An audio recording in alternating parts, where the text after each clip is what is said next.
Friends जय Jagannath welcome to my new recipe blog. चाउल बतुरे रखिथिबा चाउल को भल भाव चिकन करी बाटंतु। आम यहाँ करचे पकड़ा बतुरे बड़ी को आपण चिपुड़ी छाणी से हलदी गुंड मिसातु।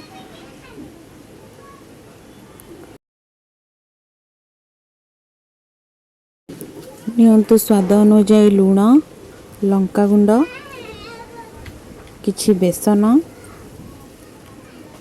और चाउल को पेस्ट कर रखिथिबा पेस्ट को नियंतु भल भाव गोलाई रखंतु। देखंतु भल भाव मैरिनेट हो गला। मु वर्तमान गैस रे तेल कढ़ाई बसैली। तेल तातीबा परे गोटे गोटे बड़ी की आपण छाणिया को पकांतु। गरम तेल रे ही बड़ी को पकांतु। जमा ठंडा तेल रे पकेइबेनी कहीं बड़ी जमा उठिबनी। देखो केते सुंदर भाव में कलर भी तार आसीगला। मुझे फूड कलर ऐड करनी।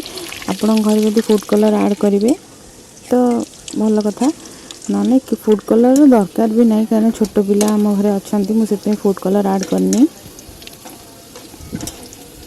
तो एपट सेपट करके गला चटापट गोटे माने स्नैक्स उपरे आपण जल्दी जल्दी किसी करिया को चाहते यहाँ करके खाई पारे कि छोट छुआ आपन को जिद्दी करथे सांग सांग करके कुरकुरी टाइप जिनस यहाँ गोटे दे पारे। ये देखंतु किछि कंचा टमाटो पियाज देकी ताकू भल भाव में गार्निशिंग करदेली। यही गला मोर सोयाबीन बड़ी पकोड़ा। जदि मो चैनल रे नुआ अछंती प्लीज सब्सक्राइब करंतु, लाइक करंतु, शेयर करंतु, कमेंट करंतु। रेसिपी केमती लगिला आपण मते कमेंट करी कहि परिबे। रहिले जय जगन्नाथ।